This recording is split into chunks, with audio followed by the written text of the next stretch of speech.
Hello, everyone, and welcome to the second episode of our Franchise Tag Weekly Review Show. Once again, I'm your host, Guy Panker, joined by Adam Martin and Freddie Hall. Hey, guys. Look at you guys smirking. I've just got the giggles because Yeah. we just talked. Right, Are you going to use our surname in every single show? Because we're important. That's why. Obviously, we had an eventful weekend. Lots of upsets. As we did last week, we'll review 3 games. So the ones that we're going to go through are the Saints, Cowboys, Bengals, Chiefs, and Raiders, Ravens. Also have my mini segment, which Fred suggested last week, the 3 stats of the week, where you guys will try and guess the one that's wrong. But let's dive into the first game, which is obviously the Saints and the Cowboys. I don't think anyone saw that result coming, or at least a magnitude of it. For anyone who didn't see, New Orleans won 44-19 on the road. They actually are tied. This is one of my stats, by the way. Not that you need to write it down or remind it for you. So this could be true or not true. But apparently the Saints are tied for fourth for most points scored through 2 games of the season with 91 points. And I think it was 15 straight drives that Derek Carr led before they had to have a punt in. Did you hear that on Red Zone? They made a reference. Is the stat for ever? As in ever? Since the leagues existed, apparently the Saints are tied for fourth with 91 points across 2 games. I mean, the 91 points is definitely correct. I have that wrote down. So that's definitely. We've only got 2 left now. Well, in terms of the game itself, I just wanted to look. Let's just right off the bat, Adam, what went wrong for Dallas? It's a very open question, but I think anyone who's a Cowboys fan watching this, or anyone who enjoys the fact that they were dismantled, like it just seemed to be. There was never a moment where they got back into this game. So what went wrong for them? They gave up too many points. Nailed it. That was the fundamental issue that went wrong for them. I think we can safely say they struggled against the run, can't we? I think Alvin Kamara had a pretty good day. Should we? I know that Fred is still feeling the pain of that from our Dynasty League. That Alvin Kamara had a pretty good day, but I mean I think they just ended up in a bit of a spot where the run they couldn't stop the run. It then opened up Derek Carr to be able to just bomb the ball downfield to Shaheed. And before they knew it, they were like 21 points behind. And it was all a bit like, what do we do now? And 35-3, was that right? At halftime, something like that. So that's, you're not coming back from that, are you? Let's face it. No. I mean, there's very few. 35-16. 35-16, sorry. Yeah. I mean, even that, it's like, it's going to be a really tough, you basically have to play perfect football in order to be able to come back from that. And I think it was just too much for them in the end. But yeah, I just think the Saints, we've kind of we haven't really said a lot about their offense. We didn't really think it was going to be much other than just Kamara, and that was it. And but Derek Carr is looking like he's suddenly decided to become a quarterback again. I apologise to him, don't I? After my preseason, I think so. Yeah. You were very horrible to him, and you should be ashamed of yourself. You've obviously the insults have clearly got in his head, and you've motivated him. Exactly. Random English guys wound him up, and he's playing great football now. Because obviously he listens all the time. You can be particularly irritating as well. To be fair. That is true. Yeah. I just thought that offense seems to be on fire at the moment. Well, Fred, as much as irritating as I am, and admittedly I agree with that, Adam does agree. Adam always is a lot of times he wouldn't like to admit this, but the same train of thought as me, because the reason I asked him such an open question was hoping he would mention Alvin Kamara and Derek Carr. The Saints, I had a look. So they've run play action on 45% of their dropbacks, according to Next Gen Stats. The most in the league. I know it's only 2 weeks, but last year that number was at 13% across the whole season. It's clear that obviously Clint Kubiak, he's come in from the 49ers. He was their passing game coordinator. They've molded a lot of this offense clearly in terms of just putting the ball in Alvin Kamara's hands. How impressed were you with him and his stat line? Because, to have 3 touchdowns, 115 yards, he just tore them apart. It's an impressive stat line, but I would say that there is a trend across the league where the smoke and mirror offenses are attributed to quarterbacks that maybe teams don't entirely trust. on all occasions. Miami do it. There's sort of, I get why teams do it, but teams do it because they maybe don't have a quarterback who's in that top 5, top 10 sort of bracket, but can be the real difference maker. So they have to get creative to be able to sort of get their offensive rolling at times. But yeah, you're right. 91 points in 2 games, that makes them the number 1 offense lead, and they're leading with 5 receiving touchdowns as well and 6 rushing touchdowns. And we've just spoke so positively about them in the last 2 weeks, and they've deserved that. And Adam's completely right. It wasn't the offense that was mentioned at all. Whenever we've been speaking anyway about the Saints at the start of the season, we sort of spoke about them on the Tuesday show last week as well. And they just seem to be clicking on all cylinders. If they can keep that up, this team's got a really strong chance of going far in the NFC Championship, in the NFC side of it, and in that side of the bracket in the playoffs potentially. It's if they keep it up. I mean, Kamara has really come back into his own. I don't think anyone really ever saw him. Never anyone really saw him dipping off when he did start his career, but he certainly did dip off because of injuries and that sort of thing as well. And obviously there was a turbulent time at their quarterback position there. They had their injuries with their offensive unit as well and their offensive line. They had, stud wide Michael Thomas. Remember that year that he was just incredible? Like he just disappeared off the face of the earth. And they've never really been able to get that identity back. And now they have that identity back. And like I played a football game a couple of months ago, and we weren't that good a team, but in the first 5 minutes, this team just scored like 6 goals against us out of nowhere. It was like everything they touched went into the back of the net.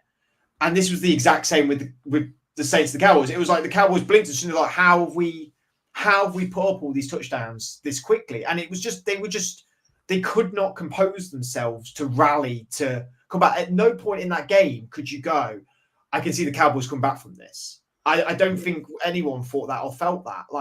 But the Cowboys historically do this. They historically have a great opening game and then have an all right second game and then a bad third game or a bad second game and all right third game. They remember that real tie game they had a couple of years ago where it was the onside kick and they recovered the onside kick and won the game. I don't know why the Cardinals screamed to my brain about that game, but I'm not sure if it was.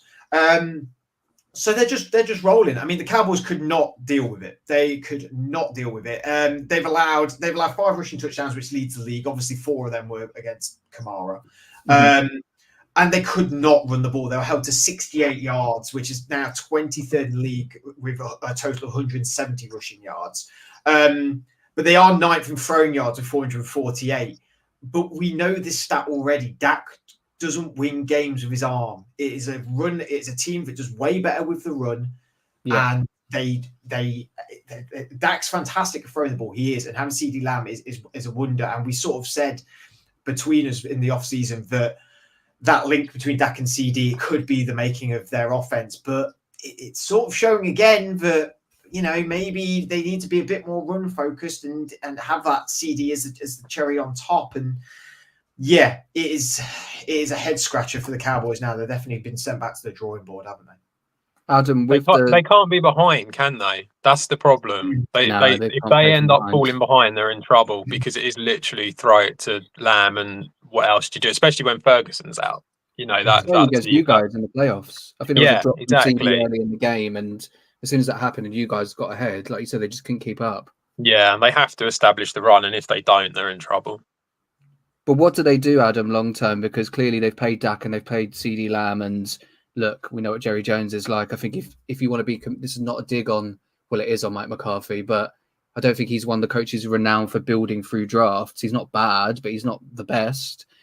Clearly if they want to be competitive long term, they're going to need a coach who is going to come in and do that because they've spent so much money on cap space now on those 2 offensive guys we mentioned, Micah Parsons as well, obviously in need of big contract. There's guys there. So if they have this, to me, feels like a result at the end of the season, regardless of what happens, unless they win a Super Bowl, Jerry Jones, the sort of guy goes, I remember opening game at AT&T where we got blown out by the Saints. See you later. Do you think this holds some weight? Like, it's not a good look, is it? Even though it's only week 2. Well, no, it's not a great look at all. I mean, it kind of it goes to show that if this is what can happen to your team, if it just slowly, if it's very quickly kind of sort of like the other team can take that lead, then you're basically relying on the fact that you're going to be able to take the lead every single time in every single game, and that's just not going to happen, as we saw on Sunday. So, yeah, I mean, that's really difficult. I think in the long term, I would be surprised if McCarthy was there next year. I think he will probably go. I think they're going to have to bring in a new coach and someone maybe with a slightly different mindset and a different way of playing.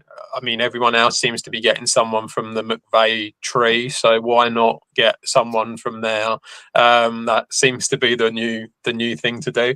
So, yeah, I think that's. I think that's what you're looking at with them, but it's going to be difficult. Everyone said this, didn't they? They needed a running back. They needed someone who was in the draft. Did they? It was silly. Yeah, and it didn't even necessarily have to be in the draft. It could have been through free agency. There were running backs available. Look at your Chargers and J.K. Dobbins. So I mean, they got someone there on the cheap. So why couldn't they have done that? That could have worked for them. I think it's just that they've kind of overlooked that part a little bit, and that's I think it was very much Dak and CD got us to the playoffs last year. We'll do exactly the same again, and you're seeing that maybe certain games it's not going to happen. So sorry to interrupt, but isn't this just a huge advertisement for every team in the league to be like, to beat the Dallas Cowboys, you got to go in and smack them in the mouth early, and rock them early. And if you rock them early, if you pressure them early, you take your points early, and you get them on the back foot, home or away as well, they are going to struggle to come back against you. And a lot of teams have got a way better offense than the New Orleans Saints. Okay, statistically not, but names on a sheet of paper. They have got some better playmakers. People like the 49ers must be looking at it. I know they lost over the weekend, but they must be looking at this and thinking, well, the Cowboys are beatable. The Eagles are a smash mouth team in the same division. They're going to go and hit them in the mouth and rock them early and really get at them. That's the way to beat this Cowboys team now, clearly. No, you hit the nail on the head. And I think, as good as CeeDee Lamb is, even Tom Brady in the commentary was saying about, Jalen Tolbert had some big catches in the end, but if you play press coverage against him and take Lamb away, there's not really much else, is there, on this offense, really, or at least not after 2 weeks. But it was a good win for the Saints. Obviously, we saw Baker Mayfield, had to mention his name just for Fred. They beat the Lions on the road 2016, and it's weird that after 2 weeks, we're looking at Derek Carr, Baker Mayfield, Bucks and Saints as two of the most informed teams in the league. But yeah, we'll move on. Just in honor of Adam referencing my Chargers jersey, they made it to 2-0 for the first time since 2012. So to dive into my stats games, considering Fred's already deciphered that the other one was true, here are the two for you. So 4 teams have begun the season 2-0 this season after missing the playoffs last year. So that's one of the ones. The other one is after the Jets beat the Titans yesterday, Aaron Rodgers moved to 3-3 versus the Titans all time, meaning that now he only has a losing record against 3 teams, including playoffs, by the way. Which one's true and which one's false? Rodgers. You think that's the true one or the false one? Yeah. No, the true. I'm not going to tell you the false one, am I? The true one. I'll back that. I think it's the Rodgers stat. I think that's the true one. No, I actually changed that one. There's actually 4 teams that actually now have a winning record. So there were 5. He was 2-3 against the Titans, but like I said, he's now 3-3. But there are 4 teams that he's actually has a losing record against. They're the Colts, Buccaneers, 49ers, and Cardinals. But no, there are 4 teams that have started 2-0 after missing the playoffs last year. That's the Chargers, Vikings, Saints, and Seahawks. Oh. So, yeah. Interesting one about Rodgers when I was doing that stat crunching. He's 6-4 against the 49ers, but 0-4 against them in the playoffs. So, look at that. Yeah. I remember most of them 4 games very well. I didn't even do that to put you through the pain. I remember all of them 4 games very well. Have the two of you just seen the news that's been announced as well? No. Bryce Young's been benched for Andy Dalton. Oh, well, that is crazy, because I was just about to say that even though we referenced the Chargers, we didn't say the score for anyone listening. It was 26-3 yesterday, and it was another dismal showing for Bryce Young, and maybe they're he'll probably be on my top 5 worst quarterbacks list with Daniel Jones by this time next year. So yeah, we'll add that into that. But all the best to the Red Rocket, Andy Dalton. Then he just keeps coming back, doesn't he? He just keeps coming back. So many things on the tip of my tongue, but we'll move on. So before we go on to obviously one of the key games that I highlighted at the beginning, I just wanted to pick Fred's brain on the Vikings beating the 49ers and how insane was that Justin Jefferson touchdown in a few words, 97 yards. I'm sure you were going mad at home. He's on one of your teams or one of my teams. You've got a soft spot for the Vikings. How good was that play? Yeah, not just that. It was me and my partner going pretty wild for it. It was a fantastic touchdown. This Vikings team is it's got a bit of something. We don't know what yet, but it's got something. I don't think they quite know yet, really, what it's got. But they're an interesting team. I don't think this now defines what they're going to do for the rest of the season. But it was a good show. That might be a really important win when it comes down to playoff contendership later on in the season. That could be a real big tick in the box for them. Good to see as well. Yeah, it looks like it's not long term, but he's also got a bit of an injury history as well at times, so I worry for that a little bit. But no, they're looking okay. It's just a blip. I think it's just a blip on the road for 49ers. It's just a blip. I mean, I know I said it in the WhatsApp thing on there on Sunday about who our favorite player is that's not on our team, and it was only because Fred Warner did that pick, and he's my favorite player who doesn't play. He's the only one who kept them in that game. He's so good. He's so good. Best middle linebacker in the league. He just keeps you in games. He's the commander of that defense. He's so good. But this is just blipping the road for 49ers. They'll be back. They'll be fine. And then, Adam, before we move on to the Bengals Chiefs, your assessment of the Packers. 16-10 win over the Colts. Obviously, Josh Jacobs, 151 yards, 32 carries. I think most of us have gone against your Packers, so now's your moment to gloat. That's all right. I went against them as well for that one. So there you go. They did okay. Malik Willis did everything that he was asked to do, and was fairly solid. I thought he did okay. I thought Jacobs was was very good. Clearly a top 5 running back, isn't he, in fantasy? I thought he did pretty well.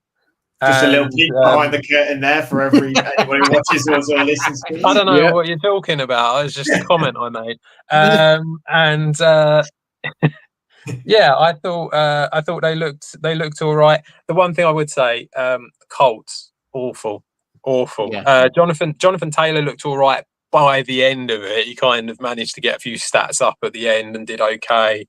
But Anthony Richardson, this is going to be the problem. I think with Anthony Richardson, it's going to be very boom or bust, and I think there's going to be a lot of bust with him. So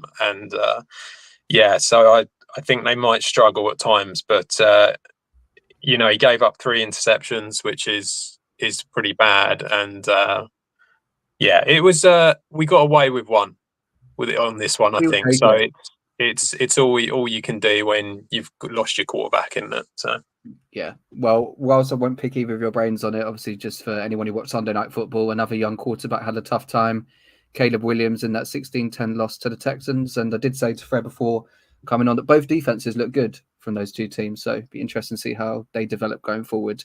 But let's dive into the Bengals at the Chiefs game. I'm particularly annoyed at myself for not giving the Bengals enough credit going into this game on my weekly picks, because when we did our preview show, obviously I picked them to go to the Super Bowl, hyped them up, but then because they lost to my Patriots, yes, got the Chargers jersey on, but it's just remind everyone of that, Adam. The Bengals played well. They kept Mahomes to his second fewest pass yards in a game in his career, and that's only because the game where he had the lowest, it was when he had that the ankle injury that we all remember. So, yeah, I think even though the Bengals lost, for me this was a moral victory for them. Adam, they're pretty banged up right now, but they pushed the defending champs all the way. If you were the Bengals this morning and you're Zach Taylor, how are you feeling? Even though you're 0-2, a lot more positive than last week, surely. Yeah, I would have thought so. It's it's a bit of a tough loss the way they lost in the end. It feels like a bit of a rough ending for them. But yeah, I mean they did pretty well after a really disappointing first week. That was it was just important, I think, to show that they can sort of like come back and still show that they're capable and are still a team that are not only playoff contenders but can go deep in the playoffs. So yeah, going up against a team like the Chiefs, that's, you know, away from home, that was really good. I thought that O-line was loads better than what it was against the Patriots. I thought their defense was much improved. And although obviously T. Higgins is still out there, still missing, it does show that they've got a little bit of depth at that wide receiver position. I thought Burton came on, had a few catches, looked all right. Isavas, I thought, looked pretty decent as well. He got a touchdown and looked very good. So yeah, I think that the Bengals have got. It kind of felt like there was a bit of an overreaction to how bad they were in week one. They normally are pretty bad at the beginning. So the fact that they've come back, gone to the Chiefs, put in a really good performance, were very unlucky not to win. It kind of feels a little bit like people should be thinking that they're going to be okay and that they will get enough wins in order to be able to compete and become a playoff team and things like that. So it looks worse than it is for them, but I think they're probably feeling a bit happier now than what they were this time last week. Fred, I'm going to ask you a similar question, but mainly from your AFC. You know, everyone knows you're a Steelers fan. It must be interesting for the Ravens to be 0-2, the Bengals to be 0-2, you guys to be 2-0. I think the Bengals in particular probably be glad that the Raiders got that. Obviously, we'll talk about that game in a bit, but the Raiders got that win because the division's wide open now. Like, how do you sort of assess? Well, you talk about the Bengals in particular and how they'll respond, but you know, it's only 2 weeks. What's the landscape of the North like going forward? I mean, yeah, wide open. And you know, I think most people know who have listened to us for a long time. It's not like any of us are them people where it's like, oh, I hate the Lions or I hate the Bears. You know, we're very like, we talk about all of our NFL teams. We're not particularly. It's only really one or two of us who are a bit more divisional hatred, but I sort of get it. But we're not like that. The Bengals feel robbed. They will feel robbed just because of how tight that game was. And I think maybe it wasn't a flag, was it? I want to ask you both that. I didn't think it should have been called. Oh, really? The pass interference one. I didn't think it was, but there was a similar one in the Patriots game. I think it was a flag all day long. I mean, when I said robbed, I feel like they will feel robbed because of the scoreline and the flag, but they shouldn't feel robbed. I think it was a physical. I only say that obviously, like I know he was there early, and I could see why it was given. I just feel like it was a game. It was a typical case of a physical game the whole way through, and then at the end something gets thrown, which probably hasn't been called throughout the duration of the game.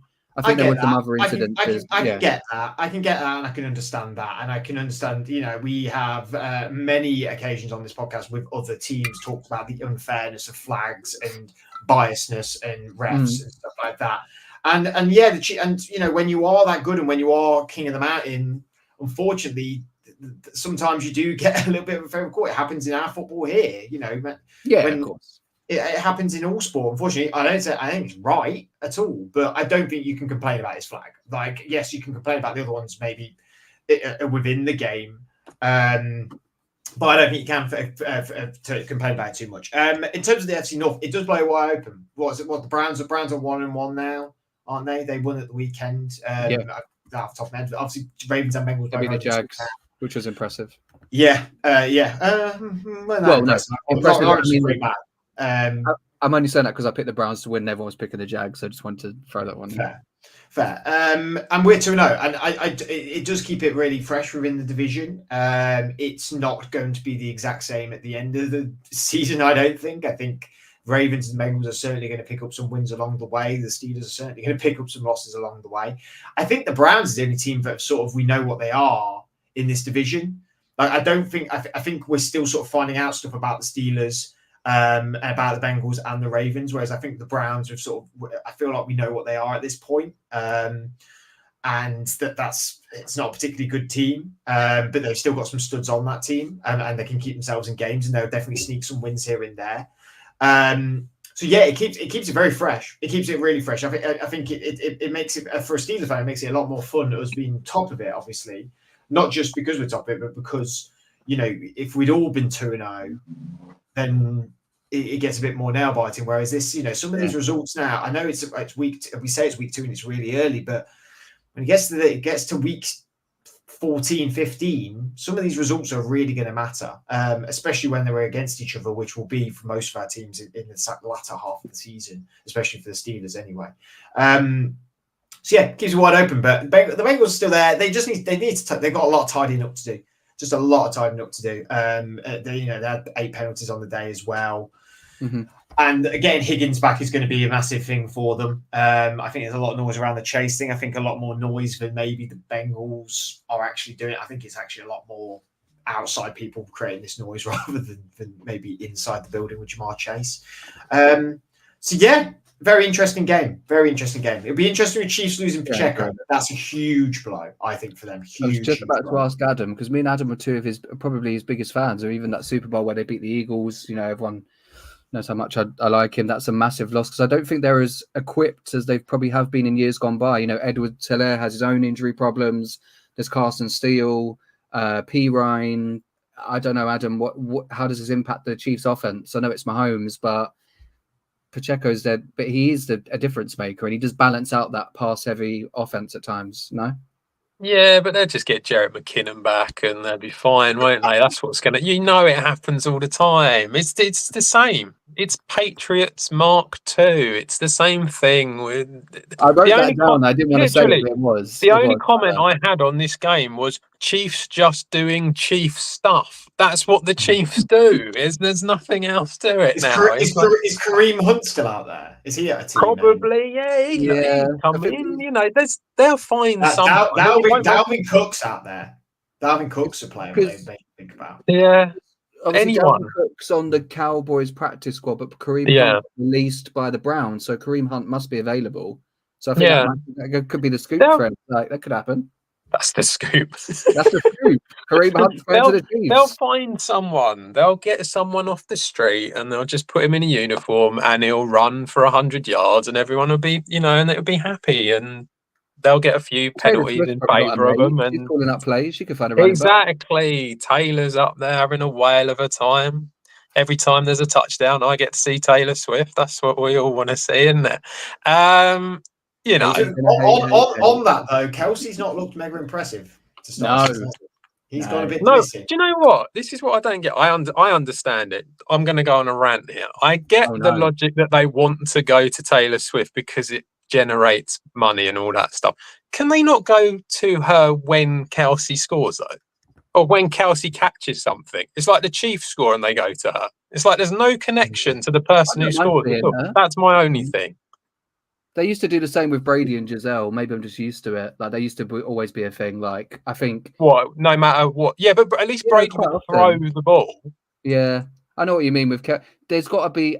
Look, I know we're sidetracking, but I think even Haley Steinfeld with Josh Allen asked to not be put on TV. So there's obviously conversations that go behind where maybe there's some marketing to be like. I'm just being a grumpy old person, I know, but I'm just saying, maybe a tinsy bit less. I'd rather just not see them at the US Open, but seeing the NFL is fine. But no, like we said, we've got nothing really else to add on the Chiefs. Like, even I wrote down, hate to agree with Adam, but this was very Patriots-like. Yeah. Usually I'm quick to dismiss that, but yeah, we'll move on. We'll move on to the Raiders and the Ravens. I cannot believe, I said before we went live that all of us, if the Eagles beat the Falcons tonight, we would have all gone we'll be 9-7 on our picks, I think. It was a very weird week. And yes, we can all talk about predicting certain upsets, but this was the one where I basically, in my prediction, said, unless you're the biggest Raiders fan in the world or you're doing it for clickbait, the Ravens are going to win. So when I saw them coming back yesterday, I was thinking, what is going on? I don't think the box score looks bad for guys like Derrick Henry and Mark Andrews, but for me watching it, Derrick Henry wasn't great. Mark Andrews didn't do anything until the end of the first half. Fred, what is going on really in Baltimore? Because I feel like I don't want to play devil's advocate entirely, but they're 0-2 for the first time since 2015. What do they need to do to get things right? Because they got Cowboys, Bills, and Bengals in the next 3 games. I hate to let you down like this, but I've literally just put in my notes for Ravens. This is just a blip in the road. It's They're just all a blip in the road for me. I it's think week 2. Everything's a blip. It's week 2. No, but I think 0-2. They played the Chiefs. The Raiders have famously won a few weird early games. They beat the Chiefs in like week 3 or week 4. And it's Minshew Mania, baby. And Minshew Mania, yeah. I mean, what's worrying for me is when their combined Raiders combined rushing yards was 27 yards, and a team is still beating you. That's where I'm like, oh well, you need to really look at that. Like, obviously they were going over the top then. I think it was just a blip in the road. I think Ravens do not need to worry, do not need to panic. They've got everything. They look good. They've looked good in both games. But I know that it's hard with players like Henry because we want to see wow every time. And sometimes seeing him just do the dirty yards is not always like, I know, it's not fun to see, I suppose. But yeah, I mean, I'm not worried. I'm just not worried. I know you probably wanted more of they should be worrying and maybe Harbour will be on the hot seat. No, I don't think at all. That's what I'm going to Adam next. Yeah, I just think it's a blip in the road. I think I put for the Raiders, this feels like a robbed win rather than setting the tone for their season, to be honest. So yeah. Right, Adam, I'll give more context and see what your opinion is. So obviously Harbaugh joined in 2008. They've had their 1 Super Bowl appearance and 1 win over the Niners. I think this is getting dangerously close to Mike McCarthy, Aaron Rodgers territory here. Like, if they don't make the playoffs, look, come on, he's been there 16 years now, is what I mean. McCarthy got an early Super Bowl with Rodgers, and every year they just couldn't get over the hump. I feel like the Ravens, Lamar Jackson's 1-4 in the playoffs. I think that's his record anyway. I know they're competitive, but if it does go up in smoke, I know it's only 2 weeks, like, this is a guy who's never really talked about in the media to be on the hot seat. They've got the weapons, though, no? Like, this team shouldn't be blowing games like they did. I know it's an overreaction, but it was bad. I think it's just a blip.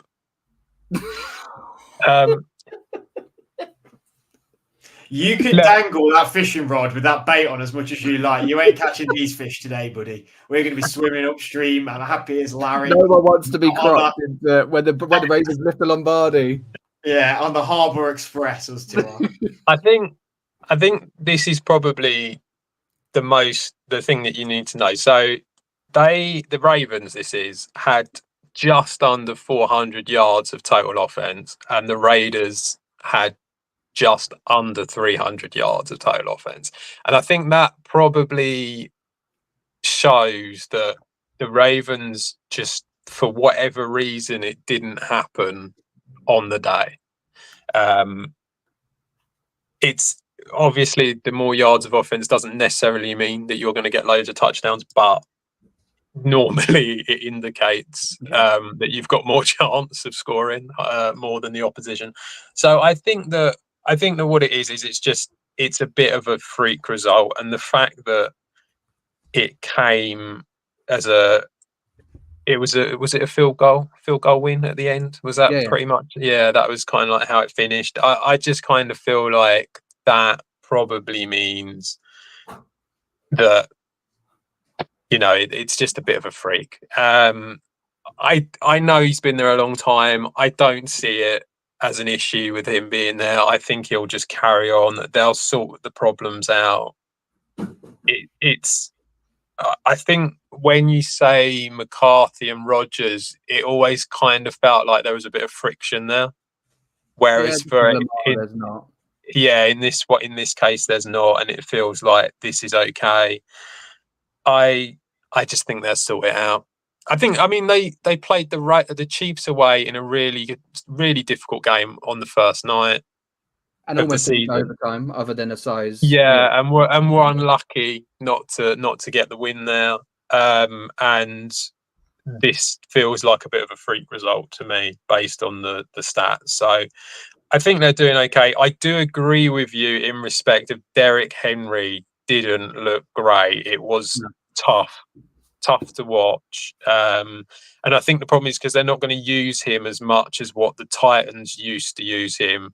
If it doesn't if he doesn't get that big play, I think it's going to feel like he's not doing much when he's doing, in reality, he's doing okay. But yeah, I think they just need to kind of get it to click, and once they do, I think they're going to be a force to be reckoned with. I think you're both right. I think it's just interesting in the narrative that when you spoke about the yardage there, it's almost like, I'm not saying any of us are taking credit away from the Raiders, but a lot of media people have said, oh, it's the Ravens that have sort of thrown this away. But for example, that Buccaneers-Lions game, the Lions had like 460 yards and the Bucs had 215, 216. But then everyone's talking about how great they were going and beating Detroit. But it's exactly the same, sort of situation when you look at total yardage both sides. It's just funny that when it's particular teams, there's different storylines around it. But with the Raiders, I feel like we do deserve to give them credit. And Adam, Adams had 100 receiving yards and a touchdown. Brock Bowers, 98 yards on 9 catches. There was positives for them, right? Even Minshew to have 3 fourth quarter scoring drives, like they must be happy. And again, you can both chip in on this. We all spoke about Antonio Pierce. I think this was the perfect game of, like, whilst we all said they could be 5, 6, 7 wins, there's a culture change there. We saw Max Crosby on the side, like Fred, I know you'll be keen to talk about this. Max Crosby grabbing Minshew and like getting behind him when there was that turnover and almost being like, don't worry about it, we've got your back. I think if you're a Raiders fan, there's some optimism. Oh, and Antonio Pierce will breed leaders. They will be there. He will go to his leaders in that team. He'll be very player empowerment. That doesn't exactly roll off the tongue. Great to see Davante Adams looking like the Davante Adams of old. Yeah. Absolutely, like there's a reason why it's like Chapel Roan's tag this summer, isn't it? It's like the artist's favorite artist is her big thing. That's been like her campaign, like what people have sort of said this year about it. And Davante Adams is the receiver's favorite receiver. All the receivers think that Davante Adams is the top guy and the number one guy, and they love him. And it's great when he is, like, he was so good in Green Bay. And he was good to start the Raiders. It's so good to see him have a really big game because I think he's a receiver that doesn't do a lot wrong. And again, it's sort of like a bit like the Mike Evans thing, where it's like we don't really maybe talk about him as much at the minute because he's on the Raiders and he doesn't get that. Definitely a stick your flag in the ground game for Brock Bowers. Really cool to see that for him. Really happy for him to sort of. It's not exactly bursting onto the scene because everyone knows how capable and how good he is, but he did need that game to sort of go, like I am legit. The big problem, which I alluded to earlier, is 27 yards rushing is terrible. They have 98 rushing yards this season. That's the 31st worst in the league. And the one below them is the Atlanta Falcons, who have 89, who have a game in hand, obviously. So as of tonight, they're going to be the worst team in the NFL rushing. They do not have to. I mean, I hope Bijan Robinson's going to do more on that in a bit. But imagine if that didn't happen. Wow. They cannot run the ball. Oh my gosh, they can't run the ball. It's Alex Mattison, Zamir White. I don't think his O-line's particularly great either, but they have got to sort that out because it just makes you entirely one-dimensional. That needs to be addressed really, really, really quickly by Antonio Pierce. But he'll be doing that. We know he'll be doing that. Like they know what they're about now. Like I said, I don't think this is a setting the tone game for the Raiders. I don't think this is them like, oh, this is what the Raiders are going to be the whole season. I think this is a blip in the road for the Ravens and the Raiders sort of stealing one here a little bit. I still think they've got they've got a large uphill battle, the Raiders, this year if they want to think about being in the playoff picture. Adam, I was going to ask you about the Raiders, but I feel like Fred's summed that up perfectly. There's optimism there. And it's actually set me up there's a comment from Champy saying about the Cardinals put the NFC on notice with Marvin Harrison looking like a young Randy Moss. You and I were both quite, well, not upset. We weren't crying about it, but I think we were both disappointed that he didn't have a big game in week 1.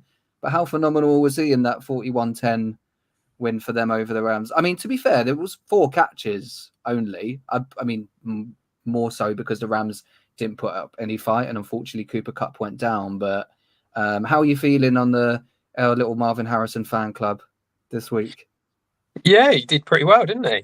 I mean, this is I think this is what you're going to start seeing a bit more of now, and it kind of it opens everything up, and that's the difference I think that you're going to see. I think last year with the Cardinals, you saw when Kyler came back that you did have an offense that could work a little bit, but now I think you're seeing this a much more explosive offense because he's there. It just every single team is going to put their number one corner on him. Now that's that. I think it was just. I think they probably did in the first game, and now it's like they realize maybe a little bit more what he's capable of doing. But a lot of them plays were like, Kyler scrambling around. He was the reason that he was so open at the time. So it's like, if you can sort of contain Kyler a little bit, then I think it might be difficult for him to be able to hit these sort of stats every single game. But he is someone who is incredibly talented. We've said this for years in college, and I think you are looking at the next, Justin Jefferson, Jamar Chase type, and it would be shocking if he didn't become that. He's a complete game changer and changes everything about it. And yeah, I think that the Cardinals, I said before the season, been saying it in the betting shows, you want to get involved with the Cardinals. You want to get involved with the team who's playing the Cardinals normally. I mean, with the Rams, they're so ravaged by injuries that was the issue, especially once Cup went out as well. But yeah, the Cardinals are going to be a great team to watch because they're going to be incredibly attacking and they're going to be really exciting in that way. But the defense, although it did well against the Rams because the Rams had a lot of injuries, I think that defense you can still score quite a few points on. So they're going to be an exciting team to watch this year. And then we'll move on to the Monday Night Football preview. But the only team I haven't mentioned, guys, is the fact that my Patriots lost to the Seahawks, and I was pretty upset about that. Well, what about Andrew's Giants? My Steelers. And Fred Steelers. How they mentioned that they're 2-0. Yeah, it was a thrilling win. Thrilling victory against what was it, 13-6? I saw a touchdown. Yeah, well, did the Giants not lose to a team who didn't even score a touchdown? 21. Correct. There we go. Yeah. Fantastic. Nice to see Daniel Jones back to his best. Imagine if I ever meet him. I'm sorry, mate. Well, we'll move on to Monday Night Football. We've got the Falcons at the Eagles. We've all joked about, I think Fred in particular has joked about how loads of people hyped up the Falcons, including me. I know it's only one game, but do you see their chances? I referenced this because for anyone who saw the graphic that went up yesterday, we've all picked the Eagles to win tonight. So I guess what I'm asking is, now that AJ Brown is out, does that make either of you change your opinion on potentially the Falcons being able to pull off an upset in this one? If not, then why still no? Because the Eagles are better. Who will step up for AJ That's the Brown, end of the show. Thank you for watching the podcast. No, but I just look. I read that it's Nick Foles' retirement night this evening. I thought, oh great, I might not watch that. But I'm hoping, Captain Kirk and Bijan Lightyear rock up and turn the Eagles. I don't see it happening, but I feel like it's increased their chances. No, I don't see it happening, but I tell you, I need Bijan Robinson to have the game of his life because I hate fantasy football with a burning passion. And the only person that can get me back onto loving fantasy football is Bijan Robinson. If I saw him now, I would give him the Denzel Washington Remember the Titans speech. If you don't rush for 150 free touchdown, I'm going to break my foot off in your John Brown hind parts. I need him to have the game of his life. And that's the only real thing that I have riding on this game. Outside of that, I think the Eagles need to have a game where they really put their stamp on that we're going to be a Super Bowl contender. And I think it might be against this. It might be against the Falcons. If they do it without AJ Brown as well, yeah, definitely. Yeah, this is going to be very different from the season opener against the Packers. Very, very different. I think the Packers have got a way more mobile quarterback. They've got sort of they've got not as good talent at the wide receiver position, but they've got so many of them. They've got a really good running back, probably better O-line than the Falcons. I still think the Falcons can give them a good game, can give them a really good game, because I think they've definitely got something about them. I know it is like impressed against the Steelers, but the Steelers defense is that good, but the Eagles defense is also pretty good as well. I think the fans after that game against the Packers, it was a good game and obviously a good win, but the Packers were still in it for a fair amount of time. And I think the Eagles fans are really crying for a game that they just like completely kill off a team. And, like you said, they're at home. It's at Ling, first game at Ling. It's the Nick Foles retirement thing. It's got all the ingredients for the Eagles just going out there and just dominating the Falcons. But Bijan Robinson will rush for 200 yards and 3 touchdowns. So Jalen Hurts will throw for 4 touchdowns, or to Devontae Smith. Or 4 yards, more likely.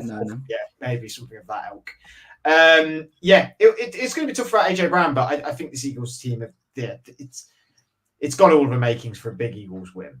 Before I ask Adam about the Falcons defense, Sivas is laughing at your speech, Fred. He was inspired in the comments by your speech for Bijan. So hopefully that happens. I've got him on a couple of teams as well. But Adam, I feel like, I know everyone says about, it was only the Steelers and Justin Fields didn't throw a touchdown, but I think the Falcons defense is probably bang in the middle in the league, probably like a 15th, 16th. Like they got a chance to cause the Eagles some sort of problems. They're not going to get completely dismantled. No, I don't think it'll be a blowout or anything like that. I think they'll probably show that they are. I think they'll do better against this Eagles defense than they did against the Steelers defense in week 1. I think that although there's very little that you can take from that first game in Brazil, because the field was, as we know, a complete joke and everyone was skating around on it. I think that you could still see that you could sort of like still score on the Eagles. The corners they're not quite up to speed yet, and I think that will take time for the Eagles. I think second half of the season, I think you might be a completely different ball game there.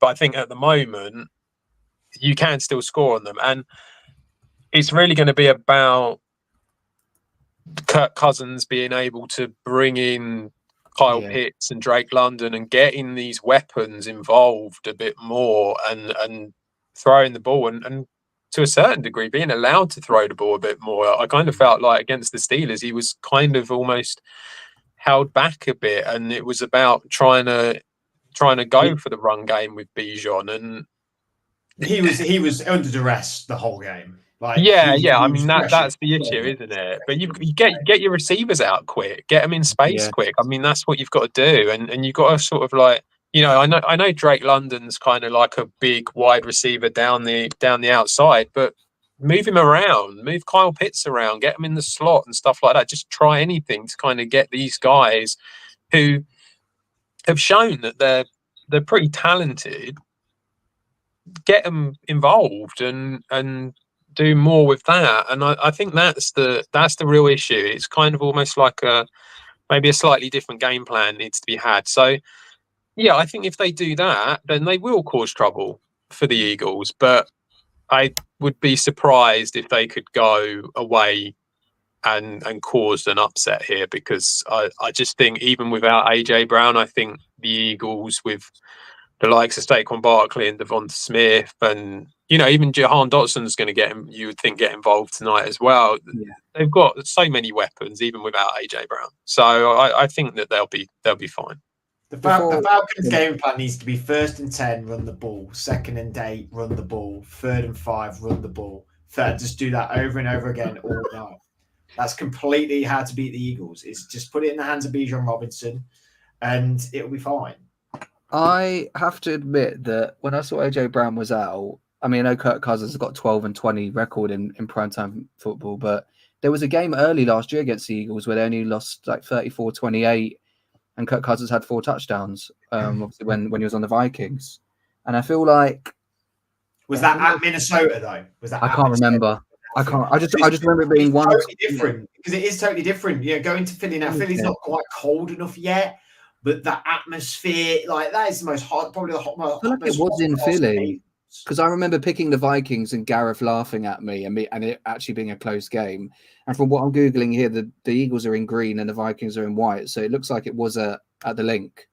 Okay, I think they've got the weapons to cause them problems. Look, I'm not going to go change my pick now, but I think that as soon as I saw AJ Brown, look, there's not a dig on Jalen Hurts again, but he did have some costly turnovers last week. They could have easily lost that game in Brazil. Like, he didn't look after the ball in the way that probably the Eagles need him to. And this is no disrespect to the Packers because I think they are a really good team, but I think a better team, I mean more of the sense of if that's a week 15 game and everything's firing on all cylinders, a better team would have put them away and punished them for those turnovers.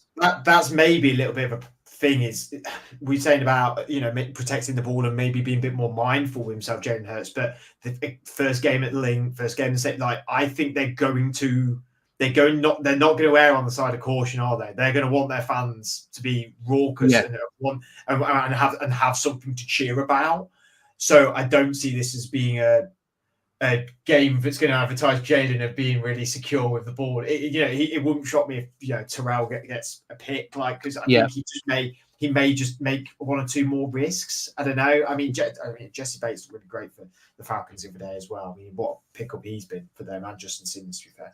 I just think it's this Falcons team. I'm just not confident in going to somewhere like Philadelphia. You've got to see more from them. We've got to see more from them.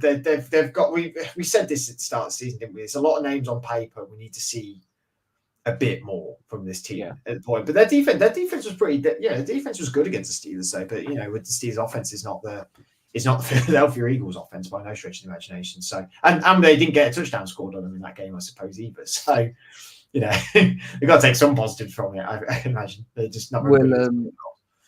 I was just saying we'll do the rounds because to summarize last week, I was wrong about the Jets, but that's fine. You guys obviously were both right with the 49ers. I'm not going to switch. We'll all say the Eagles, but scoreline wise, what will you two go for? I'm sure Adam's going to throw an over/under in there. I'm not, because I don't know what the over/under is. I'll get your true opinion. You're not guided by the over/under. 27-17. Eagles, obviously. Yeah, sorry. Right. Well, I thought that was a given. I apologize. I'm going to go. I think I'm going to go. I was going to go 30s. I think I might go 30. I think I might go 33-20. I'm going to say 24-20, but still say Eagles. Keep it low. Yeah, I think so. I think given the weekend that's happened, I don't see there being another upset as much as I could make. Do you want to know what the over/under is? Yeah, 42.5. 45.5. Okay. So I'll take 27-17. That's about right. You've done well there. I know. Thank you, guys. We've done our over/under. Appreciate all the picks as always. I guess just to sort of summarize what's going on throughout the week, Fred will be around tomorrow for the chat show, so please tune into that. Always great to go through the NFL's hottest topics, and Vass has even said that our show needs to be on TV, Fred. So we do need your beautiful face on TV. So everyone join tomorrow to see that. And then also on Wednesday, I'll be around to preview my actual team, the New England Patriots, with Shane Brennan, who will be joining as part of the Irish NFL show. And we've also got another friend of ours, Will Varney from TalkSport, joining to talk his Jets up. So it'll be the battle of the AFC East, guys, and I'm sure we'll cover that off in next week's show too. But thank you for your time. Enjoy the game, even though I know you're both not going to stay up, and we'll see you next time.